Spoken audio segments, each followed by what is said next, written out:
सभी को नमस्कार। सनातन संस्था और हिंदू जनजागृति समिति की ओर से खास तौर से बच्चों के लिए ऑनलाइन बाल संस्कार वर्ग ये उपक्रम हम ले रहे हैं। आजकल हम देखते हैं कई माता पिता अपने बच्चों को लेकर चिंताग्रस्त रहते हैं।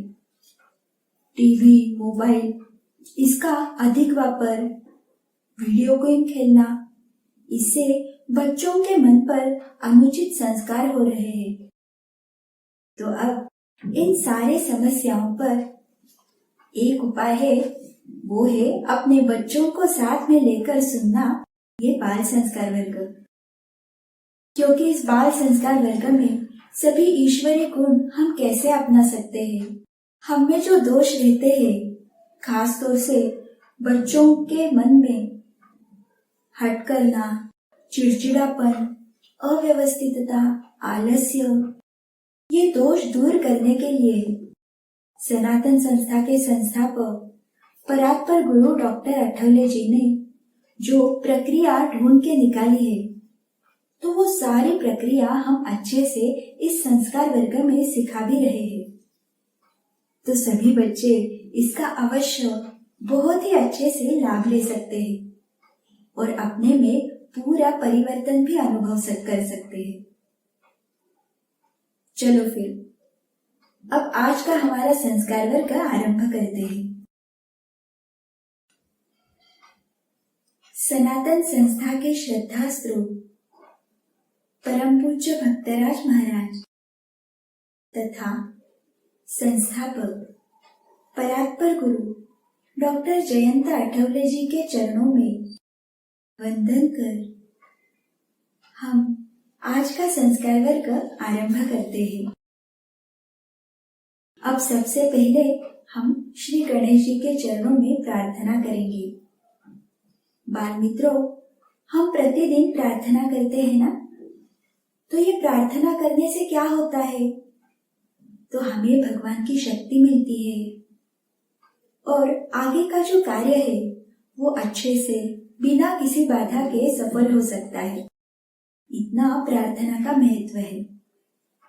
तो सभी बच्चे अब अपने हाथ जोड़ेंगे, आंखें बंद करके पूरा मन लगा के ये प्रार्थना करेंगे।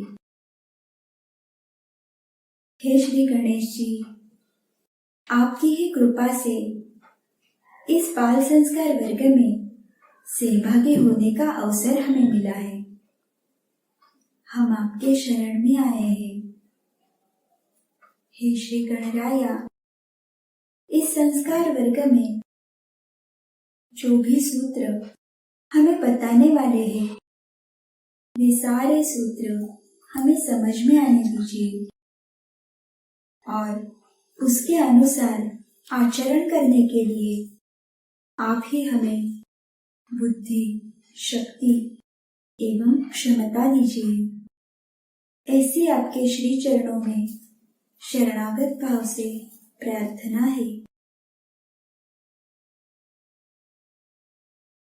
अब हम एक साथ मिलकर श्री गणेश जी का श्लोक कहेंगे। वक्रतुंड महाकाय सूर्यकोटि समप्रभ निर्विघ्नं कुरु मे देव सर्वकार्येषु सर्वदा।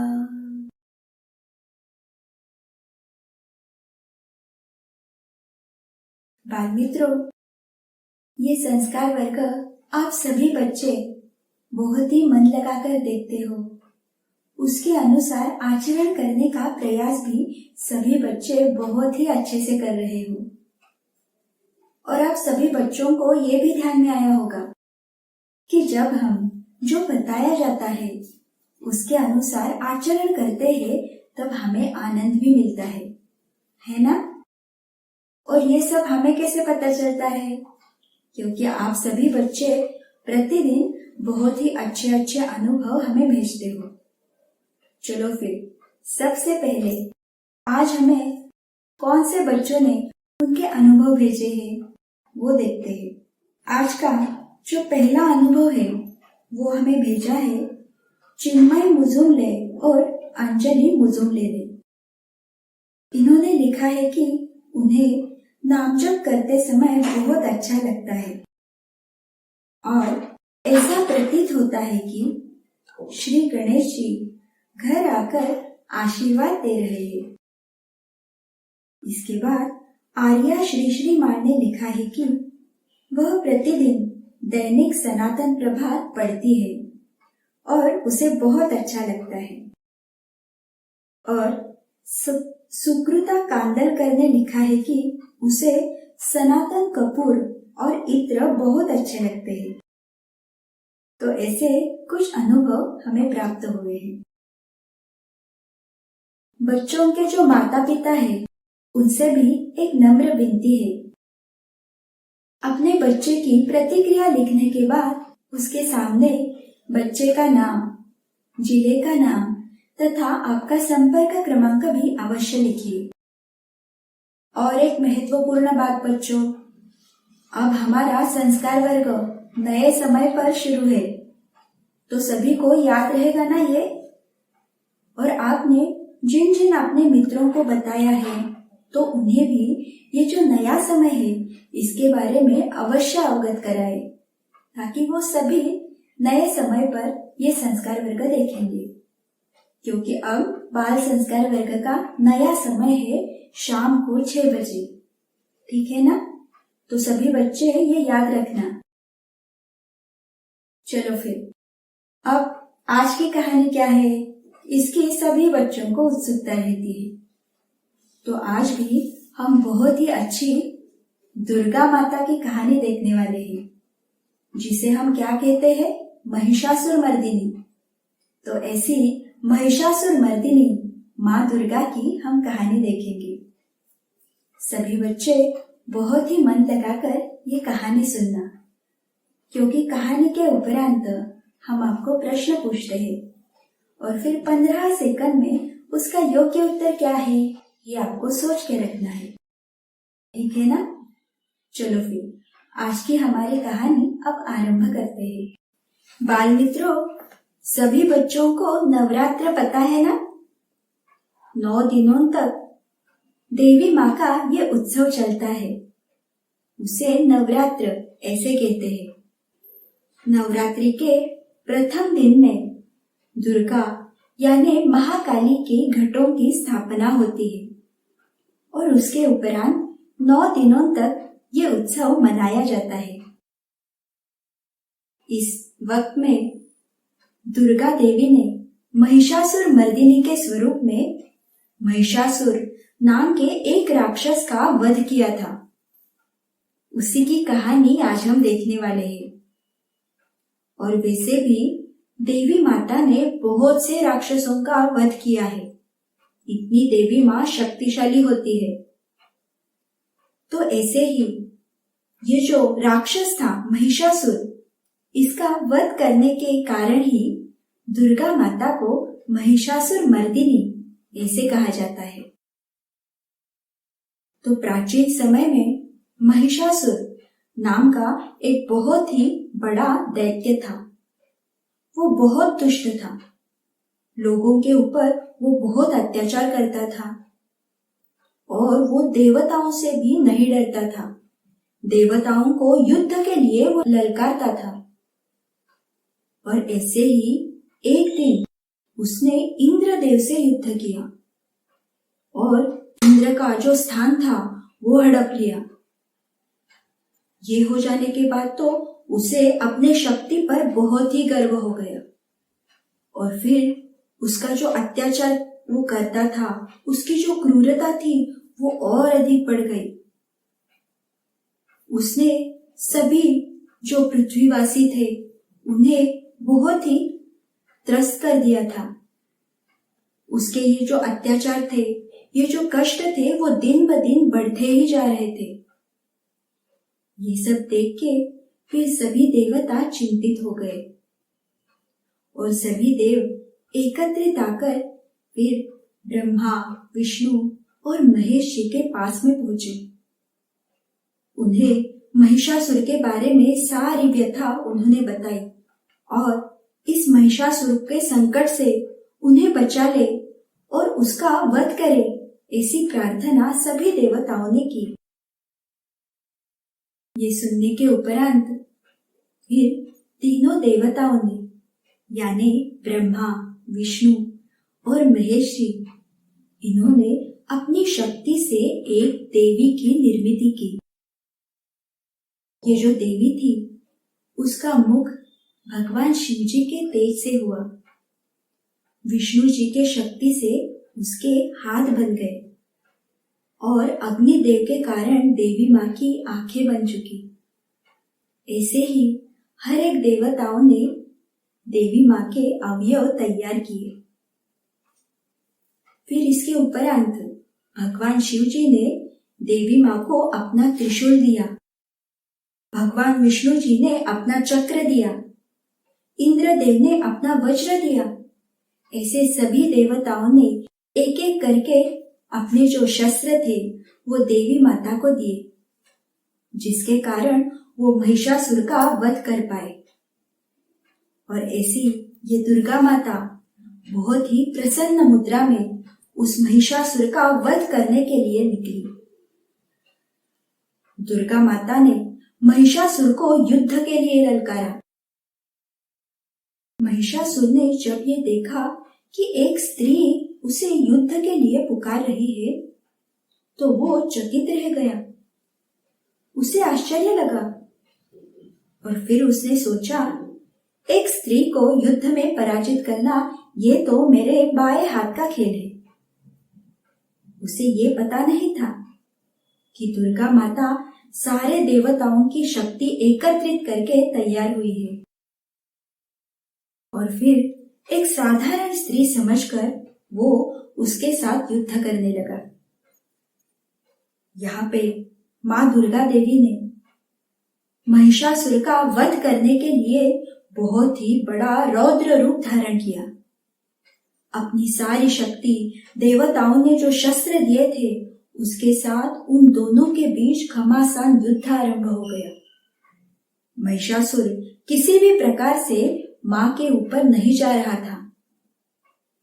उसके सारे शस्त्र परास्त ही हो रहे थे।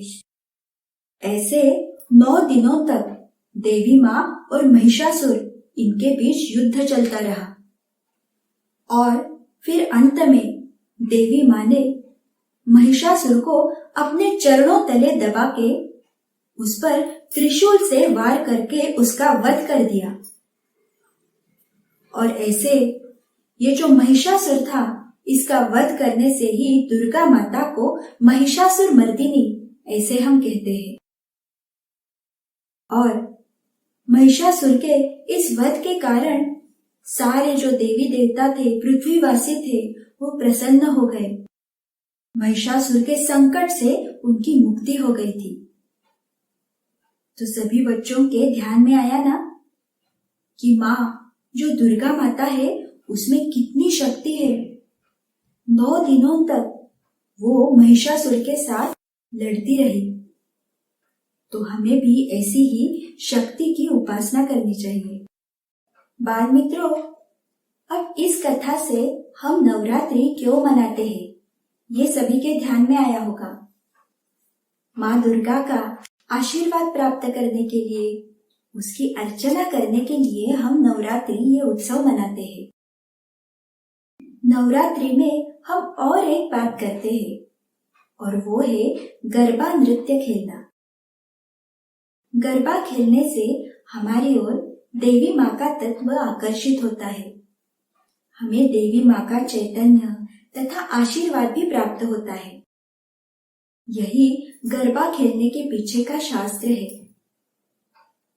परंतु बच्चों, आजकल हम देखते हैं गरबा को कितना विकृत स्वरूप प्राप्त हुआ है।